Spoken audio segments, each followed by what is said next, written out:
wakulima. Alikuja jana tukakaa kikao, akatukana watu kwenye kikao, akasema kwamba nyinyi mmekimbilia kwenye chama cha CCM, hamna mtu atakayewasaidia. Baadaye tukagoma kutoka kwenye chama, maana tulikuwa ndani ya jengo la chama. Lakini baadaye akaja mle ndani akaanza kutoa kashfa za ajabu, mpaka anasema sisi sio mashemeji zake ni bodaboda. Madereva wa magari madogo ya kubeba abiria yanayofanya safari zake katika wilaya ya Bariadi kuelekea katika mji wa Lamadi wilaya ya Busega na wilaya ya Maswa na Itilima mkoani Simiyu wamemlilia Rais Daktari Samia Suluhu Hassan wakimwomba kuingilia kati mgogoro baina yao na halmashauri, wakidai ukiukwaji wa makubaliano baina yao na uongozi wa halmashauri juu ya upakiaji abiria katikati ya mji wa Bariadi.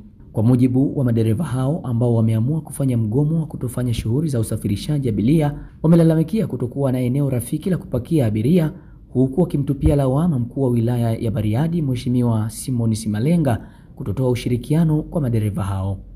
Baada ya hatua hiyo, madereva hao walilazimika kupiga kambi katika ofisi za Chama cha Mapinduzi CCM mkoa wa Simiyu ili kupata suluhu ya mambo, angali wanaona hali bado sio ya kuridhisha. Sisi ni umoja wa madereva Bariadi mkoa wa Simiyu. Sisi tuna changamoto moja tangu Ijumaa, Jumamosi, Jumapili, Jumatatu mpaka jana Jumanne mpaka leo Jumatano. Tuko hapa kwa ajili ya mgomo wa haisi. Changamoto yetu kubwa ni stendi hatuna. Pia tunaambiwa tukapakia somanda pamoja na magari yanayoenda mikoani. Sasa hiyo imetupa changamoto sana.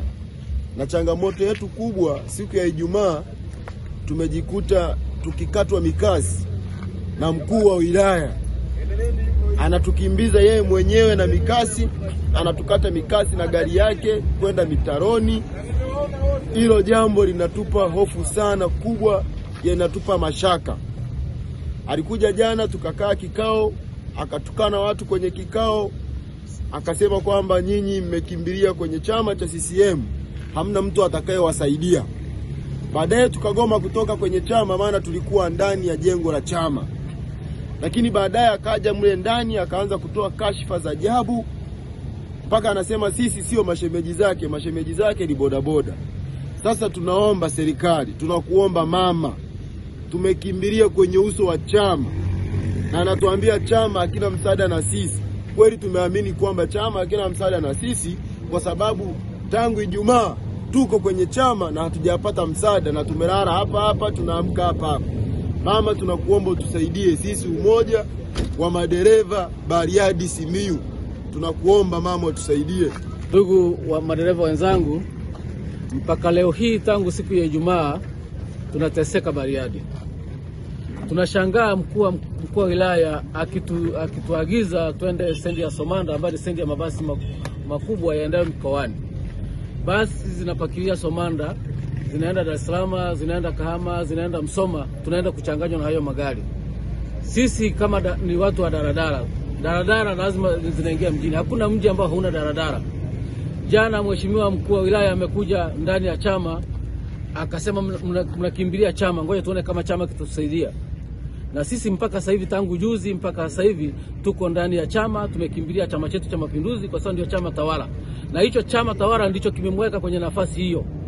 Mama akamuona, akamteua, akampa nafasi ya kuwa wilaya kumwakilisha huko chini. Kufuatia hilo, News Update Media imelazimika kumtafuta kwa njia ya simu mkuu wa wilaya ya Bariadi Simon Simalenga ili kutoa ufafanuzi wa hoja za madereva hao, lakini hatukufanikiwa kumhoji kwa madai ya kuwa yupo kwenye kikao na kamati ya bunge ya kilimo na simu yake kuambulia kukatwa. Habari ya uzima? Salama. Bila shaka naongea na mkuu wa wilaya? Yes, nipo kwenye kikao lakini na kamati ya bunge. Sijui ni nani? Naongea na Elia Jackson Lupembe kutokea studio za News Update Media hapa Mwanza. Sasa nipo kwenye kikao na kamati ya bunge ya kilimo. Sijui kama News Update Media haikuchoka kufanya jitihada nyingine, ambapo tulimtafuta pia kwa njia ya simu katibu wa siasa na uenezi CCM mkoa wa Simiyu Lumen Nguda, ambaye amekiri kuwepo kwa sakata hilo na kwamba chama kiliwapokea madereva hao. Haya hapa mahojiano baina ya mwandishi wetu wa News Update Media na katibu mwenezi. Boy. Salama tena. Kwema, unaongea na Elia Jackson Lupembe, mwandishi wa habari wa News Update Media. Bila shaka naongea na mwenezi Simiyu. Yes. Okay, mheshimiwa, tuna mambo kadhaa tunatamani kuyazungumza kidogo. Sawa. Kwanza kabisa natamani kufahamu kuhusiana na sakata lile la umoja wa madereva Bariadi. Sawa. Tumepata taarifa hapa kwamba wapo kwenye ofisi zenu na walikuwepo hapo, walipata shida hiyo tangu Ijumaa. Kwanza nitamani kufahamu hilo sakata lipoje, lakini pia walifika kuanzia lini hapo ofisini kwenu?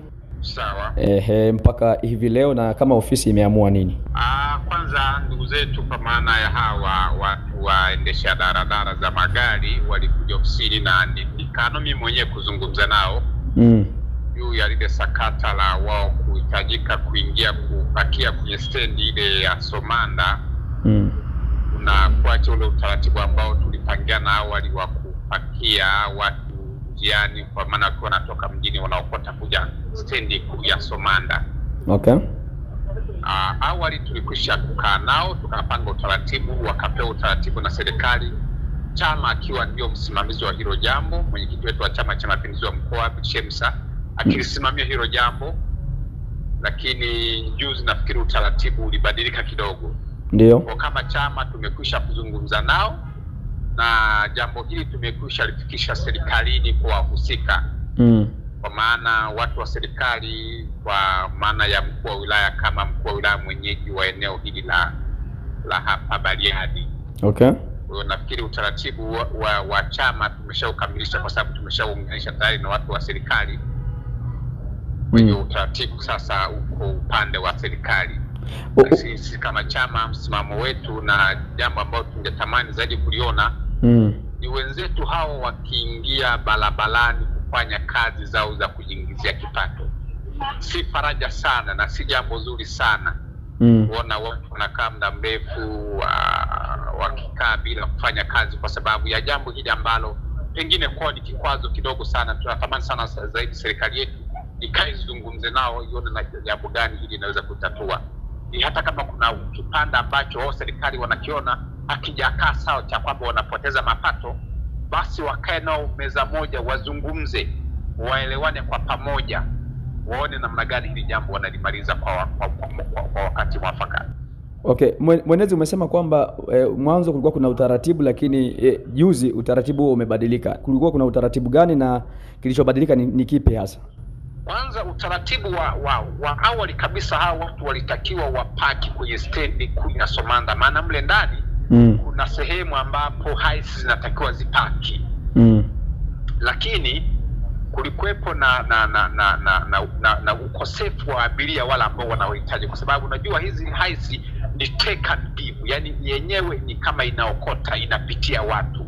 Sasa mtu wa haisi kwenda mle ndani walikuja na concern kwamba mtu wa haisi akienda mle kupaki mle ndani hawezi akapata abiria.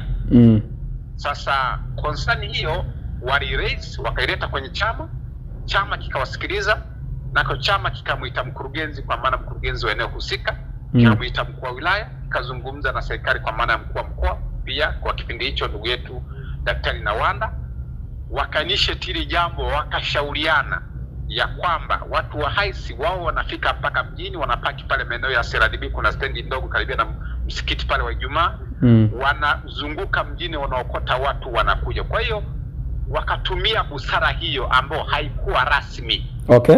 Kwa walitumia busara hiyo ili kuhakikisha kwamba wenzetu hawa wanajiingizia kipato bila kuwabuguzi kwenye shughuli zao.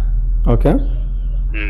Kwa hiyo utaratibu huo ulikubalika na madereva wakaupokea vizuri, wakawa wamefurahia hilo jambo. Yes. Lakini kilichobadilika hivi juzi ni kipi?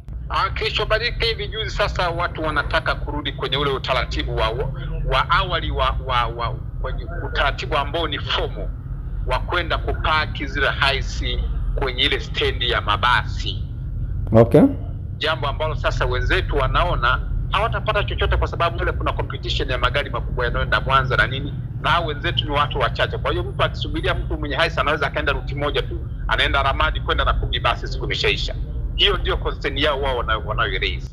Okay, kwa hiyo hapo manake serikali iliwataka sasa kurudi kule. Yes. Mara baada ya kuja kwenye ofisi zenu sasa, wamefika lini, lakini mpaka leo hii nyinyi mmeamua kipi? Mimi kwanza sikuwepo muda kidogo, na leo nitarejea ni sasa nizungumze nao nifikie, kwa maana wenzetu wa serikali umefikia uamuzi gani kwa kila kitu ambacho tuliwashauri wakifanyie kazi. Mpaka sasa sijapata taarifa yoyote ya kwamba wameshafikia wakati gani, na ikifika ofisini nitajua sasa kwamba wamefikia hatua gani ili kuhakikisha kwamba jambo hili tunaliweka vizuri. Okay, kwa hiyo kwa maana hiyo kwa upande wa chama bado hamjatoa tamko lolote na hamjawaambia chochote hao madereva? Upande wa chama sisi hatujaambia chochote. Lakini tushawashauri wenzetu wa serikali kuhakikisha kwamba mzozo huu unakwisha mara moja, ili jambo letu liweze, wananchi wetu waweze kuendelea shughuli zao za kawaida. Hapa tulimuuliza maswali juu ya malalamiko ya madereva hao kutopata ushirikiano kwa mkuu wa wilaya ya Bariadi. Lakini tumepata taarifa pia kwamba kulikuwa kuna namna mkuu wa wilaya hiyo aliwajibu vibaya madereva hao hata hapo katika ofisi hizo za chama chenu. Hili lipoje? Hilo sina taarifa nalo. Okay. Kwa hiyo utaratibu unaoendelea mpaka hivi sasa kama chama ni upi? Utaratibu unao kama chama ni sisi kuwazungumza na viongozi wetu wa serikali kuhakikisha kwamba jambo hili wanalimaliza kwa wakati. Maana serikali inayoongozwa na chama ni lazima ikisikilize chama. Chama kinahitaji nini kwa wananchi? Sisi mtaji wetu ni watu, na watu ndio hao leo ambao tunaona wamekaa wafanyi kazi, na kumsikarisha mtu ndani ya siku 4-5 wafanyi kazi kiuchumi ni hasara kubwa sana. Okay. Kwa sisi tunaendelea kuzungumza na viongozi wetu wa serikali ili kuhakikisha kwamba kama kuna changamoto hii basi nakwisha kwa wakati, ili wenzetu hao waweze kuendelea na shughuli zao za kujiingizia kipato. Mwenezi, umesema kwamba serikali inapaswa kusikiliza pia chama kwa sababu serikali hiyo imewekwa na iko chama, lakini mpaka sasa nyinyi hamjatoa msimamo wowote. Unadhani kwamba serikali watafanyaje hapo kama nyinyi hamjatoa msimamo na wanatakiwa wasikilize? Msimamo huu hautolewi hadharani. Vitu hivi vyote vinazungumzika kwenye vikao. Sio lazima tutoke kwenye media na kuanza kuambia tunawataka serikali, no. Tunachotaka sisi ni kuwaomba huimu kwa ndani, kuwaita na kuambia, na tayari tumekwisha kaa nao tukawaelekeza wafanye 1, 2, 3. Sasa nafikiri kama kuna jambo, na mimi kwa sababu niko nje ya Bariadi, tukifika tuone kwamba wameshafikia hatua gani, na ni mimi nitawasiliana na viongozi wangu, wakuu wangu wa chama, kwa maana mwenyekiti wangu, katibu wangu na mkuu wa halmashauri ya CCM ya taifa, nao pia waone hili jambo kwa hatua tuliyofikia sasa hivi kwa hatua gani. Okay. Mwenezi, mpaka sasa nadhani kuna namna ya usumbufu ambapo abiria mbalimbali wameupata mpaka hivi sasa kwa jamii hiyo ya Bariadi. Kama kiongozi wa chama sasa, neno lako la faraja ni lipi kwa hao watu kuelekea sasa makubaliano ambayo mnaweza mkayaweka huko mbeleni? Kwanza sisi tunaomba tu tuwaombe radhi wananchi wetu ambao wanapata usumbufu sana usafiri kwa kipindi hiki, lakini mimi niwaombe tu serikali yetu sikivu inayoongozwa na mkuu wetu wa mkoa ndugu yetu Kenan Laban kiongozi, jambo hili inalitambua na inalifanyia kazi kwa uharaka. Wao wavumilivu tu wakati huu jambo hili likiendelea kutatuliwa, ili kuhakikisha kwamba tunaweka jambo hili kwenye maelewano mazuri, ili kuhakikisha kwamba serikali inapata kipato chake, lakini pia wananchi wetu wanaingiza kipato chao ambacho kinaenda kujenga familia zao, lakini pia na maendeleo yao ya mtu mmoja mmoja. Tunaomba radhi sana kwa kipindi hiki, lakini pia tu wawe vumilivu kwa sababu jambo hili linashughulikiwa kwa uharaka sana na viongozi wetu. Mimi nikushukuru sana. Asante sana ndugu yangu. Lakini kwa chochote ambacho kitajiri basi utanijulisha. Basi hamna shida ndugu yangu. Asante sana. Asante sana. Pamoja na hilo, jitihada zetu za kufuatilia sakata hili, tulifanikiwa kupata moja ya kipande cha picha mjongeo ambacho kinaonyesha maamuzi ya mkuu wa wilaya huyo kufuatia kikao cha dharura alichoitisha katika ofisi za CCM wilaya ya Bariadi baina yake na madereva hao na baadhi ya viongozi wa halmashauri Machi 11 mwaka huu, na kulazimika kutoa maamuzi ambayo yalipingwa vikali na madereva hao. Sasa baada ya kuona kwamba wameitisha mgomo, gari zilizokamatwa ni 2, lakini wameamua kugoma wote kutengeneza shinikizo kwamba serikali ifuate kile wanachotaka wao kwa kipindi cha miaka 5. Sasa hatuwezi kwenda hivyo. Kwa hiyo maelekezo mimi niliyotoa, nimetumia hekima tu na busara. Magari ambayo yalikuwa yanashikiliwa yaachiwe. Nimewaelekeza wenzangu wataachia hayo magari wakachukue magari yao. Lakini tunawataka kutekeleza sheria. ambacho unawasikia wanalalamikia hawataki bylaws ndani ya halmashauri ya mji wa Bariadi zitekelezwe. Hakuna serikali hiyo duniani.